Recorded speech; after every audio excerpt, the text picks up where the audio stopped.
જય શ્રી કૃષ્ણ. હવે લાસ્ટ લેક્ચરમાં આપણે જે શીખ્યા હતા કે રંજક દ્રવ્યો પર્ણની અંદર કયા કયા હોય છે, મેં તમને કદાચ નામ થોડા કહ્યા હતા: ક્લોરોફિલ એ, ક્લોરોફિલ બી, કેરોટીનોઇડ્સ, ઝેન્થોફિલ વગેરે વગેરે. પરંતુ તમને શું લાગે છે કે પર્ણની અંદર શું આ છૂટા છૂટા રંજક દ્રવ્યો હશે? કે પર્ણમાં જે હરિત કણોતક પેશી હોય એની અંદર ક્લોરોફિલ એ કંઈક પડ્યો હશે, ક્લોરોફિલ બી કંઈક પડ્યો હશે અને ઝેન્થોફિલ કંઈક હશે? તો કે ના, આવું હોતું નથી. એ લોકોનું એ રંજક દ્રવ્યોનું એક ગ્રુપ હોય છે, સમૂહમાં આવેલા હોય છે. એ રંજક દ્રવ્યો જે ગ્રુપમાં આવેલા છે તેને નામ અપાય છે રંજક દ્રવ્ય તંત્ર. શું કહેવાય છે? રંજક દ્રવ્ય તંત્ર. એટલે રંજક દ્રવ્યોના સમૂહને નામ અપાય રંજક દ્રવ્ય તંત્ર અથવા ફોટો પિગમેન્ટ સિસ્ટમ, અથવા તો શોર્ટમાં કેવું હોય તો પિગમેન્ટ સિસ્ટમ. સિસ્ટમ એટલે તંત્ર, પિગમેન્ટ એટલે રંજક દ્રવ્ય. રંજક દ્રવ્ય તંત્ર, pigment system, photo pigment system. રંજક દ્રવ્ય, જો કોઈ પણ તંત્ર હોય ને, કોઈ એક વ્યક્તિથી બનતું નથી. કોઈ પણ સિસ્ટમ ચાલતી હોય તો એ સિસ્ટમ ઘણા બધા લોકો ચલાવતા હોય. સરકાર હોય, ગવર્મેન્ટ હોય, તો શું કોઈ એક વ્યક્તિ એકલો વડાપ્રધાન ચલાવી શકે? ના. ડિસિઝન મેકિંગમાં એ હોઈ શકે, પરંતુ એની સાથે કેટલાય બધા આઈએએસ ઓફિસરને, આઈપીએસ ઓફિસરને, શહેરના લેવલે કલેક્ટરને, મેયરને, બધું બહુ મોટા જમાવડો ભેગો થાય ત્યારે એક તંત્ર બને અને એ આખી સિસ્ટમનું સંચાલન કરતા હોય. એટલે મેં જ્યારે શબ્દ લખ્યો છે રંજક દ્રવ્ય તંત્ર, એટલે ઘણા બધા રંજક દ્રવ્યો ભેગા થાય તો એનાથી બનતા તંત્રને રંજક દ્રવ્ય તંત્ર કહેવાય. આપણી ચોપડી એવું કહે છે કે હજારો રંજક દ્રવ્યો ભેગા થઈને એક તંત્ર બને છે, એને રંજક દ્રવ્ય તંત્ર કહેવાય. એવું નથી. અલગ અલગ રેફરન્સ બુક્સ આપણને એવું કહે છે કે, હું લખું 250 થી 400 રંજક દ્રવ્યો, 250 થી 400 રંજક દ્રવ્યો ભેગા મળે. તમે આ શું છે જોવાનો ટ્રાય ના કરશો. 250 થી 400 રંજક દ્રવ્યો ભેગા થાય. એ 300 પણ હોય, 350 પણ હોય, 350 પણ હોય. 250 થી 400 રંજક દ્રવ્યો ભેગા થાય તો એક તંત્ર બને, એને કહેવાય રંજક દ્રવ્ય તંત્ર.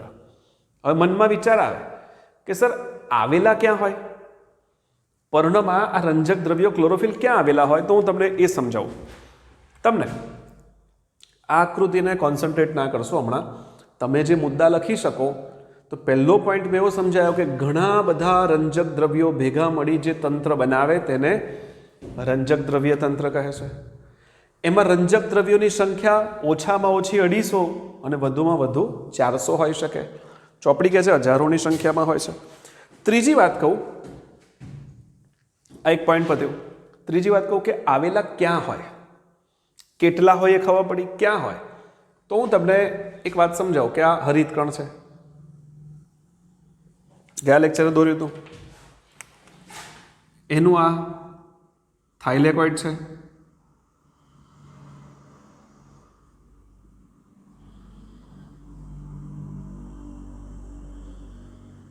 આ આંતરગ્રેનમ પટલ છે. હવે તમારા માટે હું આ એક થાઇલેકોઇડ બહાર દોરું. જોજો, હા, કોઈ એક થાઇલેકોઇડ બહાર દોરું.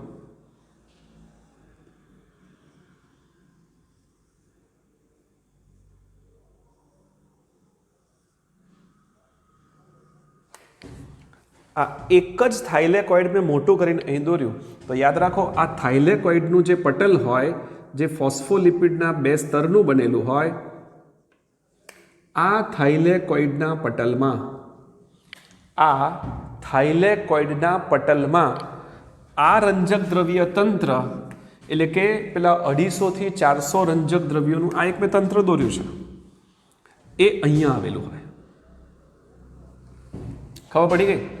તો અહીંયા ક્લોરોફિલ એ, ક્લોરોફિલ બી, કેરોટીનોઇડ, ઝેન્થોફિલ બધા ક્યાં આવેલા હોય? તો તમારો પહેલો પ્રશ્ન કે રંજક દ્રવ્યો કેટલા હોય? એક તંત્રમાં રંજક દ્રવ્યો કેટલા હોય? તો કે 250 થી 400. નંબર 2, ક્યાં આવેલા હોય? વેર? તો કે થાઇલેકોઇડના પટલમાં આવેલા હોય છે. માનો કે આ એક ગ્રુપ છે, અહીંયા માનો કે 400 રંજક દ્રવ્યો છે, ક્લોરોફિલ એ, ક્લોરોફિલ બી, કેરોટીન, આવું એક ગ્રુપ છે અહીંયા. તો થાઇલેકોઇડના પટલમાં આવેલા હોય છે અને આંતરગ્રેનમ પટલમાં આવેલા હોય. એટલે અહીંયા પણ આવેલા હોય અને અહીંયા પણ આવેલા હોય. તો બોલો, તમને ખ્યાલ આવ્યો? તમે જે પર્ણ હાથમાં લો, કોઈ વનસ્પતિનું પાંદડું તોડો, તો પર્ણમાં કઈ પેશી? તો કે હરિતકણોતક પેશી. હરિતકણોતક પેશીમાં કોણ આવેલા? હરિતકણ. અને હરિતકણમાં ક્લોરોફિલ ક્યાં આવેલા? થાઇલેકોઇડના પટલમાં આવેલા હોય છે. રંજક દ્રવ્યોનું નામ હું ગયા લેક્ચરે ભણાઈ ચૂક્યો છું. ક્યાં આવેલા ખબર પડી? થાઇલેકોઇડના પટલમાં આવેલા હોય છે. આઈ થિંક મગજમાં કન્સેપ્ટ, મુદ્દો એકદમ ક્લિયર છે. ફાઇન. ચલો, આ રંજક દ્રવ્યો થયા. હવે રંજક દ્રવ્ય તંત્ર, ફોટો પિગમેન્ટ સિસ્ટમ નું કામ શું? એટલે કાર્ય શું? ચલો, એ હું શીખવાડું હવે.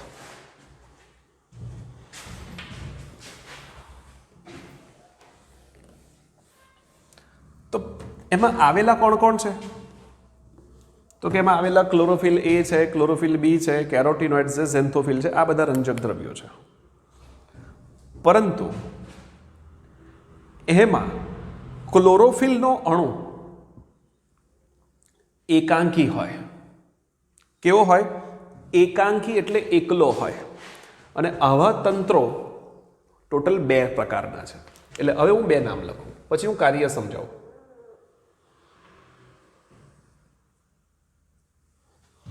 કાર્ય સમજાવું પછી.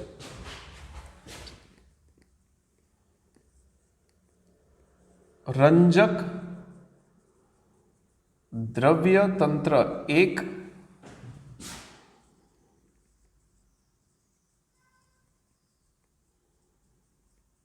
અને રંજક દ્રવ્ય તંત્ર 2.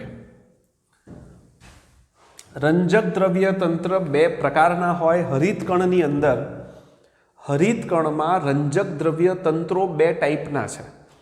રંજક દ્રવ્ય તંત્ર 1 અને રંજક દ્રવ્ય તંત્ર 2. એને બીજા અર્થમાં કહી શકો, શોર્ટમાં લખી શકાય PS1 એટલે ફોટો સિસ્ટમ 1 અને ફોટો સિસ્ટમ 2. અથવા કહી શકો P700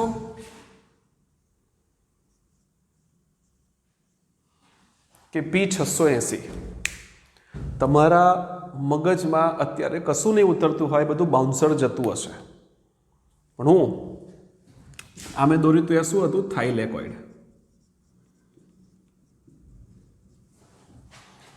હવે કામ કરું, હું સમજાવવાનું ચાલુ કરું. હવે તમારું ધ્યાન પ્રોપરલી અહીં રાખજો. તમને લખવા જેવું ક્યાંક લાગે તો લખજો, સમજવા જેવું લાગે તો સમજજો. મેં નામ કહ્યું પહેલું રંજક દ્રવ્ય તંત્ર 1, ફોટો સિસ્ટમ 1 અથવા P700. માની લો કે આ મેં આ ટપકું કર્યું છે ને, 250 થી 400 નું ગ્રુપ એ આ છે.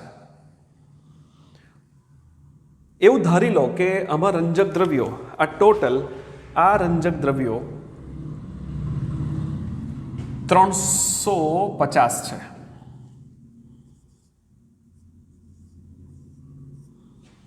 કેટલા? 350. તો યાદ રાખો, એમાંથી એક ક્લોરોફિલ એનો અણુ હોય જેને પ્રક્રિયા કેન્દ્ર કહેવાય. શું કહી શકાય? પ્રક્રિયા કેન્દ્ર. આ ક્લોરોફિલ એ મેઇન બોસ છે. અને આ બધા રંજક દ્રવ્યોને સહાયક રંજક દ્રવ્યો કહે છે. જો તમે મૂવી જોવા જતા હો તો તમને ખ્યાલ હશે કે મુખ્ય હીરો હોય ને, મેઇન લીડિંગ એક્ટર હોય ને, એ એક જ હોય, પરંતુ એના સપોર્ટિંગ બધા બહુ હોય, એને સપોર્ટ કરનાર એક્ટર્સ બીજા બધા બહુ હોય, બીજા કલાકારો હોય, પણ મેઇન તો કોઈ એક જ હોય. તો મારું એ કહેવાનો મતલબ છે કે આ તંત્રમાં મુખ્ય રંજક દ્રવ્ય કોણ? તો કે ક્લોરોફિલ એ એકલો જ છે. ચોપડીમાં લખ્યું છે એકાંકી હોય છે, ક્યાંક વાંચજો મળી જશે. તો ક્લોરોફિલ એ એકાંકી છે, એકલો છે, અને આજુબાજુ એને ઘેરીને આવેલા સહાયક રંજક દ્રવ્યો આવેલા હોય છે. સહાયકમાં કોણ આવે? તો કે ક્લોરોફિલ બી આવે, કેરોટીનોઇડ્સ આવે, ઝેન્થોફિલ આવે, ક્લોરોફિલ એ હોય પણ પછી જુદી તરંગ લંબાઈ શોષનારા હોય તે પણ હોય. હું થોડીક વારમાં શીખવાડું, પહેલા ખાલી આટલું સમજી લો. સહાયક રંજક દ્રવ્યો કયા ભાઈ? તો કે સહાયકમાં ક્લોરોફિલ બી, કેરોટીનોઇડ્સ, ઝેન્થોફિલ, આ બધા સહાયક રંજક દ્રવ્યો થયા. તો એ સહાયક રંજક દ્રવ્યો કેટલા થયા? તો કે 349. મેઇન રંજક દ્રવ્ય ક્લોરોફિલ એ નો કેટલો અણુ હોય? એક જ. તો ક્લોરોફિલ એ નો અણુ એક જ હોય. 350માંથી ક્લોરોફિલ એ નો પ્રક્રિયા કેન્દ્ર P700 હશે, તે એક જ હશે. આજુબાજુ બધા સહાયક છે. એનું કાર્ય શું રોલ હોય? આ સહાયક રંજક દ્રવ્યોનું શું કાર્ય છે? તો હું તમને શોર્ટમાં એક કાર્ય કહું, ધ્યાનથી જોજો. તમને એવું ખ્યાલ છે કે સનરેઝ આવે પૃથ્વી પર, તો પૃથ્વી પર સનરેઝ આવતા હોય તો શું એ સૂર્યના કિરણો એક સરખી તરંગ લંબાઈના હોય? તો કે ના, સરખી તરંગ લંબાઈના હોતા નથી. એ જુદી જુદી તરંગ લંબાઈના હોય. તો યાદ રાખો કે આ કેરોટીનોઇડ્સ, ઝેન્થોફિલ, આ લોકો જુદી જુદી તરંગ લંબાઈના કિરણોનું શોષણ કરી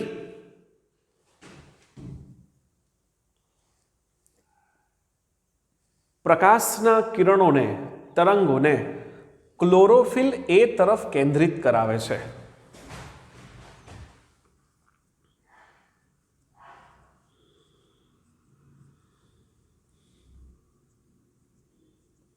ચોપડીમાં આમ બતાવ્યું હશે, તમે સનલાઇટ આમ આવે છે એટલે હું ઉપરથી દોરું છું. ક્લોરોફિલ એ મેં કહ્યું બોસ છે, મુખ્ય પ્રક્રિયા કેન્દ્ર છે, મેઇન પ્રક્રિયા કેન્દ્ર ક્લોરોફિલ એ છે, રાઈટ?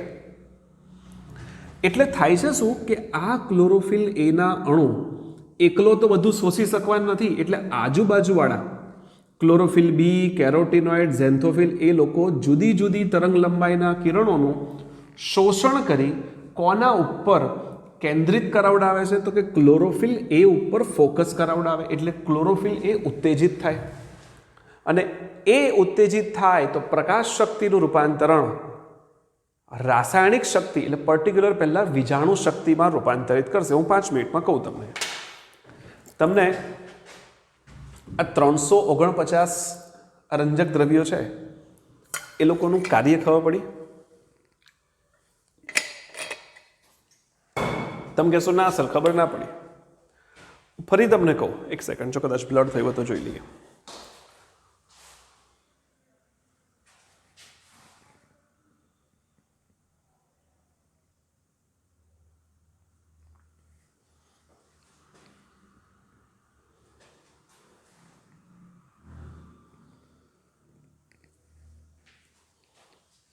ઓકે, થોડી વધારે લાઇટ થઈ ગઈ હતી.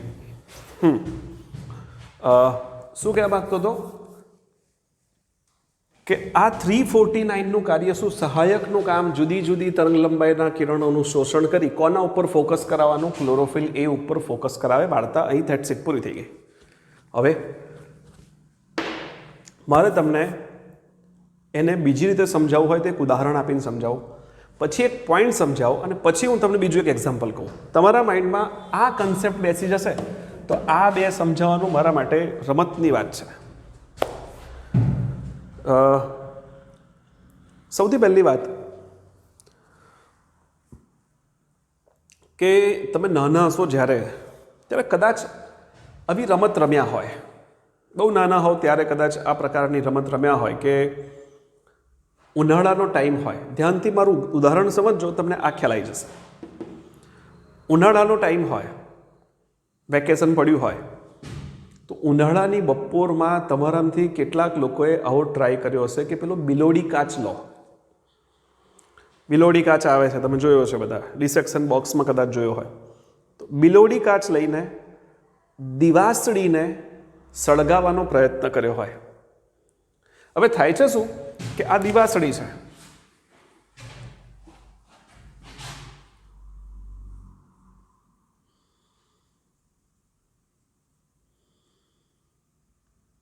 આ દિવાસળી છે, એને તમારે સળગાવવી છે. તાપમાં એને 5 કલાક મૂકી રાખો ને, બપોરના 12 વાગ્યાથી લઈને સાંજના 5 સુધી ઉનાળાની ભર બપોરમાં, તો આ દિવાસળી સળગે નહીં. પરંતુ તમે એક કામ કરો કે બિલોડી કાચ લો. બિલોડી કાચને એ દિવાસળી ઉપર નિશ્ચિત અંતરે ધરી રાખો. કોઈ ચોક્કસ અંતરે તમે ધરી રાખશો આ બિલોડી કાચને, અને શું કરવાનું કે એક બિંદુ આના પર પડવા દેવાનું. એટલે આખા લેન્સ ઉપર જેટલો પ્રકાશ પડ્યો, તમે સમજો, જેટલો પ્રકાશ પડ્યો એ બધો પ્રકાશ કોઈ એક જ જગ્યાએ કેન્દ્રિત થયો. હવે આ જ જગ્યાએ કેન્દ્રિત થયો એટલે સ્વાભાવિક છે ગરમી વધી, તાપમાન વધ્યું, અને આ તાપમાન વધવાને કારણે થોડીક જ મિનિટોમાં દિવાસળી સળગી જાય છે. આ તમે જોયું, પહેલાં મેં કહ્યું કે આ દિવાસળીને 5 કલાક મૂકી રાખો, નહીં સળગે. પણ 5 મિનિટ પણ નહીં, 2 મિનિટ માટે આમ ધરી રાખો બિલોડી કાચ, એના પર બિંદુ પડવા દો, સળગી જશે, ઉષ્મા વધશે, તાપમાન વધશે, સળગવાનું છે. કેમ? તો કે આ બિલોડી કાચ ઉપર જેટલો પ્રકાશ આપાત થયો, બધો પ્રકાશ કોઈ એક જ જગ્યાએ કેન્દ્રિત થયો, તો એની એફિશિયન્સી વધે છે. આ ઉદાહરણને તમે આની સાથે રિલેટ કરો. એકલો ક્લોરોફિલ એ હોત તો કેટલો પ્રકાશ લેત? બહુ ઓછો મળત. પરંતુ આ સહાયક છે, તો 10 દિશાઓમાંથી જેટલો પ્રકાશ આવ્યો એને આ લોકો ગ્રહણ કરે અને કોના પર કેન્દ્રિત કરાવે? ક્લોરોફિલ એ ઉપર કેન્દ્રિત કરાવે છે. એટલે મેં તમને કાર્યમાં એક વસ્તુ સમજાવવાનો ટ્રાય કર્યો કે કાર્ય કયું? સહાયક રંજક દ્રવ્યોનું કાર્ય જુદી જુદી તરંગ લંબાઈના કિરણોનું શોષણ કરી ક્લોરોફિલ એ ઉપર કેન્દ્રિત કરવાનું છે. પતી ગયું. ચલો આપણે હવે આ એક્ઝામ્પલને કાઢી નાખું. બીજી એક વાત કહીને પછી હું બીજું એક એક્ઝામ્પલ કહું તમને. આ જે તમે જો, આ ક્લોરોફિલ એ પ્રક્રિયા કેન્દ્ર છે.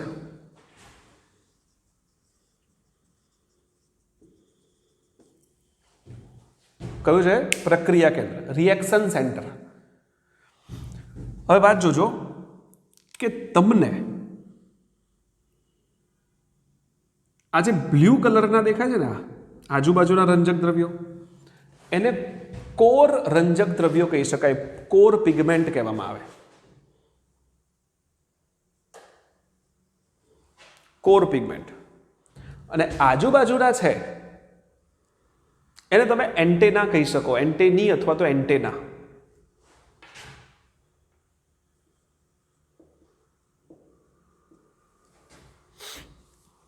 કેટલાક જગ્યાએ આખાને એન્ટેના કહ્યું છે, ક્યાંક તમને એવું કહે છે કે ક્લોરોફિલ એની પ્રક્રિયા કેન્દ્રની બિલકુલ આજુબાજુ હોય એક કોર રંજક દ્રવ્યો, કોર CORE, કોર રંજક દ્રવ્યો, એની આજુબાજુ બધા બહુ હોય એ એન્ટેની અથવા તો એન્ટેના કહેવાશે. ચલો, આવા રંજક દ્રવ્યો છે, ધ્યાનથી જોજો. તો એવું કહેવાય કે આ બહારના રંજક દ્રવ્યો છે, આ એન્ટેની વાળા કે એન્ટેના વાળા, એ કોરને આપે, કોરના રંજક દ્રવ્યોને ઉત્તેજિત કરે, અને એ લોકો કોને આપે? ક્લોરોફિલ એને. હવે તમને થાય કે સર શું કહ્યું ખબર ના પડી. પાડું ખબર, ધ્યાનથી જોજો. આ બહારના જે છે ને એ એન્ટેના રંજક દ્રવ્યો, એ લોકો પ્રકાશના કિરણોનું શોષણ કરે, આપે કોને? કોરવાળાને.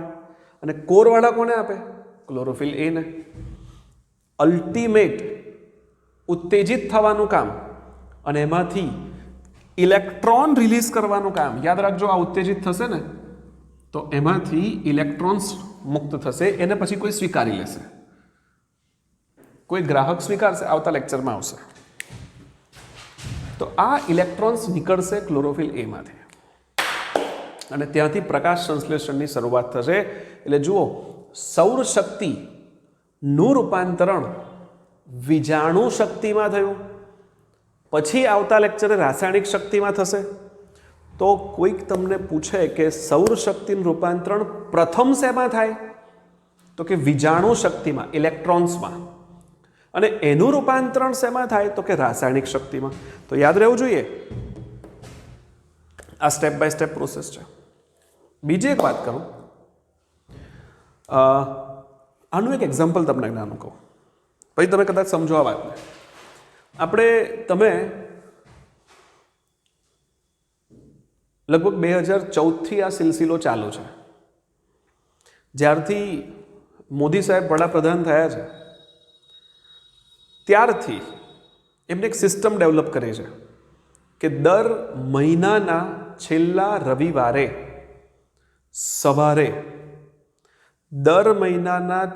રવિવારે સવારે રેડિયો ઉપર મન કી બાત કહેવા માટે આવે છે.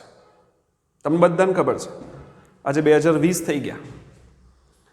હવે આટલા ટાઈમથી એ મન કી બાત કહેવા આવે છે. તમે સાંભળ્યું હોય તો એ 1 કલાક એ જે સ્પીચ આપે એની અંદર આખા મહિના દરમિયાન દેશના ખૂણે ખૂણામાં થયેલી નાની મોટી ધ્યાનમાં લેવા જેવી ઘટનાઓ હોય એનો ઉલ્લેખ કરશે. કે પછી કોઈ તહેવાર આવવાનો હોય તો એની શુભેચ્છા આપશે કે તમે સારી રીતે ઉજવશો. કોઈ તહેવાર ગયો હોય તો એની વાત કરશે. કોઈ મોટી ઘટના બની હોય તો એની વાત કરશે. કોઈ રાજ્યમાં, કોઈ ગામડામાં કોઈ વ્યક્તિએ સારું અચીવમેન્ટ કર્યું હોય તો એની વાત કરશે. સ્પીચ આપવાનું કામ, ડિલિવર કરવાનું કામ મોદી સાહેબ કરે છે. વડાપ્રધાન એક જ છે, એ ડિલિવર કરે છે, દેશ સાંભળે છે. તો તમને મનમાં વિચાર આવે કે મોદી સાહેબ પાસે ટાઈમ ક્યારે હશે કે જે આટલી બધી વસ્તુઓ ક્યાં, કયા રાજ્યના કયા ખૂણામાં, કયા ગામમાં શું ઘટના બની એ બધું વાંચવા બેસતા હશે, લખવા બેસતા હશે, પછી સ્પીચ વાંચતા હશે? એવું નથી. તમારામાંથી ઘણા ખરા વિદ્યાર્થીઓ મારી વાતને સમજી ચૂક્યા હશે કે હું શું કહેવા માંગુ છું આ એક્ઝામ્પલને આધારે. તો કે એમની 200-250 જણની ટીમ હોય. માની લો કે 250 જણની ટીમ છે. પીએમઓ ઓફિસમાં બેસે છે, પીએમઓ બેસે છે. તો એમનું કામ શું? તો કે આખા દેશના અલગ અલગ રાજ્યમાં છપાતા પેપરો રોજ એનાલિસિસ કરવાના, ન્યૂઝ ચેનલમાં ન્યૂઝ જોવાના અને નોંધ કરવાની, માહિતી એકત્ર કરવાનું કામ એ લોકો કરે. એન્ટેના બધી શોધી લાવે માહિતી કે ગુજરાત રાજ્યમાં આ ઘટના બની, તો એ સારી ઘટનાઓ હોય એનો ઉલ્લેખ એ લોકો નોંધ કરે. તો આવી માનો કે 200-250 જણની ટીમ છે, તો એક મહિનાની અંદર એ લોકોએ જેટલા સમાચાર ભેગા કર્યા હોય એ પછી કોર ટીમને આપે, જે મોદી સાહેબની ખાસ ટીમ હોય 15-20 માણસની, કે એ લોકો એમાંથી સ્ક્રીનિંગ કરે કે કયા સમાચાર બોલશે, કયા નહીં બોલે, કયા બોલવા જોઈએ ને કયા ન બોલવા જોઈએ. એના આધારે આ ટીમ મોદી સાહેબને એક સ્પીચ આપે કે તમારે આ રેડિયો પર વાંચવાની છે. અને મોદી સાહેબ રવિવારે સવારે, છેલ્લા રવિવાર સવારે એ સ્પીચ આપે અને આખો દેશ એને સાંભળે. તો મારું આ એક્ઝામ્પલથી ખબર પડવી જોઈએ કે આ બધા લોકોનું કામ માહિતી એકત્ર કરવાની, આપવાનું કોને? તો કે 10-15 જણની કોર ટીમને. અને એ લોકો કોને આપે? તો કે મોદી સાહેબને. ખબર પડી ગઈ તમને? તો આખું, તો હવે ખ્યાલ આવ્યો કે તંત્ર એમના એકલાથી ચાલતું નથી. એમને માહિતી આપનાર બધા બહુ લોકો હોય છે, શિખામણ આપનાર લોકો હોય, સજેશન આપનાર લોકો હોય, ત્યારે આ સિસ્ટમ બને છે. એને કહેવાય રંજક દ્રવ્ય તંત્ર. પણ એમાં ક્લોરોફિલ એ એકાંકી હોય છે, એકલો હોય છે. તો રંજક દ્રવ્ય તંત્ર 1 અને બીજું કહ્યું મેં રંજક દ્રવ્ય તંત્ર 2. હવે તમને મનમાં વિચાર આવે કે સર આ 1 અને 2 આ બે નામ શેના આધારે પડ્યા, એમાં કેટલા રંજક દ્રવ્યો હોય, શું હોય, એ બધી માહિતી આપું. હવે તો તમને એવું લાગતું હશે કે કોઈ ફલાણું કામ કરતો હોય ને તો રંજક દ્રવ્ય તંત્ર 1, કોઈ ઢીકણું કામ કરતો હોય તો રંજક દ્રવ્ય તંત્ર 2. એવું નથી. જે રંજક દ્રવ્ય તંત્ર પહેલું શોધાયું, ફર્સ્ટ જે ડિસ્કવર થયું, એને કહેવાય રંજક દ્રવ્ય તંત્ર 1. જે પછી શોધાયું એનું નામ પડ્યું રંજક દ્રવ્ય તંત્ર 2. અને એને ઇંગ્લિશમાં શોર્ટ ફોર્મ કર્યું એટલે PS1 PS2. મને લાગે છે કે અંદાજ આવી ગયો છે તમને લોકોને હું શું કહું છું તે. રંજક દ્રવ્ય તંત્ર 1 અને રંજક દ્રવ્ય તંત્ર 2, PS1 અને PS2. જે તો 1 અને 2 નામ શેના આધારે શોધાયા છે? તો કે એવું યાદ રાખવાનું, સંશોધનને આધારે. જે પહેલો શોધાયો તેનું નામ રંજક દ્રવ્ય તંત્ર 1, બીજો શોધાયો રંજક દ્રવ્ય તંત્ર 2. હવે હું તમને આ 700 કેમ કહેવાય એ સમજાવું છું. એક વાત તમને કહું કે તમે એમ ધારતા હો કે ક્લોરોફિલ એ આ 700 શું છે, P700 શું છે, તો એ કહેતા પહેલા હું તમને એક નાનકડી વાત કહું.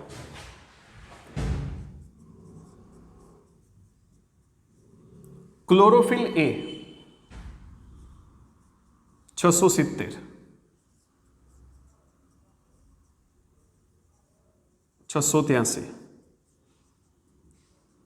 695,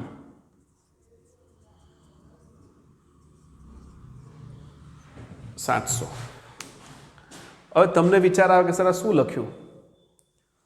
આની અંદર રંજક દ્રવ્ય તંત્રમાં ક્લોરોફિલ એ 670 નેનોમીટરની તરંગ લંબાઈના કિરણોનું શોષણ કરી શકે, 683નું કરી શકે તેવા પણ ક્લોરોફિલ એ હોય, 695 નેનોમીટરની તરંગ લંબાઈના કિરણોનું શોષણ કરી શકે તેવા પણ હોય, અને 700 નેનોમીટરની તરંગ લંબાઈના કિરણો. તમને ખ્યાલ છે દ્રશ્યમાન વર્ણપટ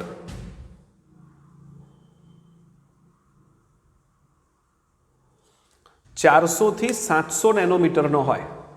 કેટલા નેનોમીટર કયા બે? 400 થી 700 નેનોમીટર એ દ્રશ્યમાન વર્ણપટ છે. જાની વાલી પિનાલા વિગ્બ્યોર. ધ્યાનથી સમજો. આની અંદર હા 700 વાળો એક જ છે, પણ ક્લોરોફિલ એનો અણુ એક એવો છે કે જે 670નું ગ્રહણ કરે, 683 નેનોમીટર, 695 નેનોમીટર, કે વધુમાં વધુ મેક્સિમમ મહત્તમ 700 નેનોમીટરની તરંગ લંબાઈના કિરણોનું પણ શોષણ કરી શકે છે. એટલા માટે એનું નામ પડ્યું P700. બોલો, આ સિસ્ટમ છે. આ સિસ્ટમમાં આ ક્લોરોફિલ એનો અણુ ક્લોરોફિલ એનો અણુ ખરો, પણ પી બોલો આ કયો હશે? 700 નેનોમીટર વાળો. અહીંયા ક્લોરોફિલ એ હશે બીજો, તો એ 695 વાળો, 683 વાળો, 670 વાળો. ક્લોરોફિલ એના અણુ એક કરતાં વધારે હોઈ શકે, પણ આ એક જ છે 700 વાળો. તો આના પરથી ખબર શું પડી? ખબર એ પડે છે કે આ તંત્ર 250 થી 400 રંજક દ્રવ્યો છે. આપણે ઉદાહરણ તરીકે 300 લીધેલા, આ રંજક દ્રવ્ય તંત્ર મેક્સિમમ, જો આ 670 નેનોમીટરનું ગ્રહણ કરી શકે, 683, 695, પણ મેક્સિમમ 700 નેનોમીટરની તરંગ લંબાઈના કિરણોનું પણ શોષણ કરે, એટલા માટે તેનું નામ પડ્યું P700. આ શોધાયું હતું પહેલા એટલે પડ્યું રંજક દ્રવ્ય તંત્ર 1. ઇંગ્લિશમાં શોર્ટમાં કહ્યું PS1. આઈ થિંક આખો મુદ્દો આવડી ગયો હશે. ફરીવાર તમને કહું કે મેક્સિમમ 700 નેનોમીટરની તરંગ લંબાઈના કિરણોનું શોષણ કરે છે. કેટલા? 700 નેનોમીટર, એટલે નામ પડ્યું P700. પેલી બાજુ જોઈ લો, P680 છે.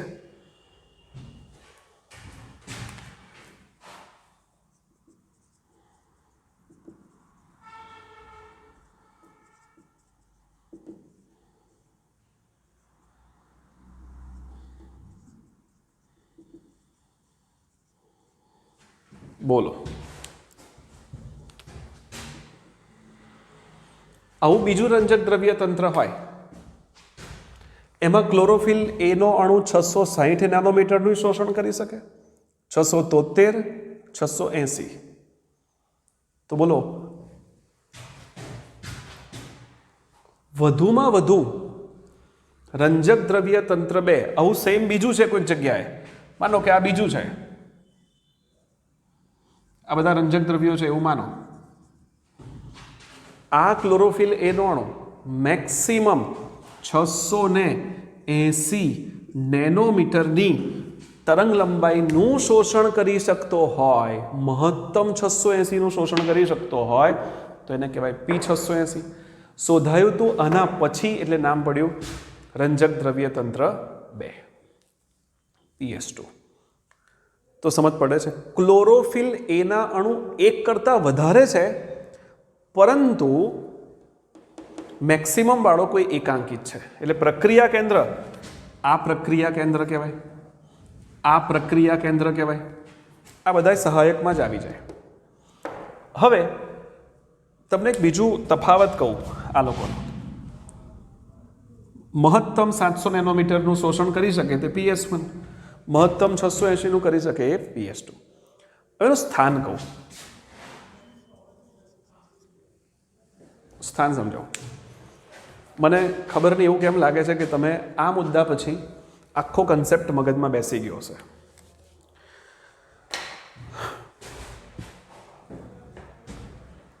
આ થાઇલેકોઇડ દેખાય છે? થાઇલેકોઇડ મેં જાણી છું ને, રહેવા દીધું, ભૂસ્યું નથી.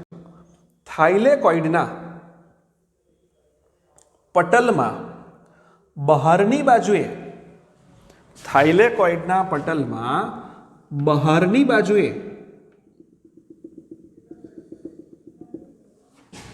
ફોટો સિસ્ટમ 1 આવેલું હોય, P700 આવેલું હોય. માની લો કે 250 થી 400 છે, 250 થી 400 નું આ ગ્રુપ છે, આ એ અહીંયા આવેલું હોય, આ સેમ વસ્તુ અહીંયા આવેલું હોય, એ PS1 છે, અને અહીંયા ક્લોરોફિલ એ નો અણુ હોય ને અહીંયા સહાયક હોય, તો PS2 અહીંયા આવેલું હોય છે. સ્થાનમાં ડિફરન્સ ખબર પડી? શું? બંને થાઇલેકોઇડના પટલમાં છે, પણ થાઇલેકોઇડના પટલમાં બહારની બાજુએ, ધ્યાનથી જોજો, થાઇલેકોઇડના પટલમાં બહારની બાજુએ આ સિસ્ટમ હોય, અને થાઇલેકોઇડના પટલમાં અંદરની બાજુએ આ સિસ્ટમ હોય. તો ખબર પડી સ્થાન ક્યાં છે. શું લખાય? રંજક દ્રવ્ય તંત્ર 1 ક્યાં આવેલું છે? તો કે થાઇલેકોઇડના પટલમાં બહારની બાજુએ, પટલની અંદર છે પણ બહારની બાજુએ, અને અહીંયા થાઇલેકોઇડના પટલમાં અંદરની બાજુએ આવેલું હોય છે. તો બેવ સિસ્ટમ, ચલો, આ મેક્સિમમ કેટલા નેનોમીટરની તરંગ લંબાઈનું શોષણ કરશે? 700. આ મેક્સિમમ કેટલા નેનોમીટરની તરંગ લંબાઈનું શોષણ કરશે? 680. બંને એક જ કોષમાં છે, એક જ હરિતકણમાં છે, પણ પેલા બહારની બાજુએ હોય, પેલા અંદરની બાજુએ હોય. આ પહેલા શોધાયા હતા, આ પછી શોધાયા હતા. એટલે રંજક દ્રવ્ય તંત્ર 1, રંજક દ્રવ્ય. તો કોઈ તમને પૂછે કે આમાંનો બોસ કોણ છે, તો એ ક્લોરોફિલ એ. એમાંય કયો, તો કે જે 700નું શોષણ કરે તે. આમાંય કયો, જે 680નું શોષણ કરે.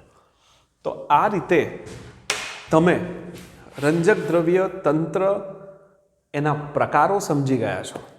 તમને થાય કે ચોપડીમાં એ ક્યાં છે, તો ચોપડીમાં એવું હેડિંગ છે ને કે પ્રકાશ પ્રક્રિયા શું છે, એની શરૂઆતની 2-3 લાઈન એટીપી NADPH એને ઇગ્નોર કરજો. એના સિવાયનું વાંચશો તો લગભગ તમને આખી થિયરી ખબર પડી જશે.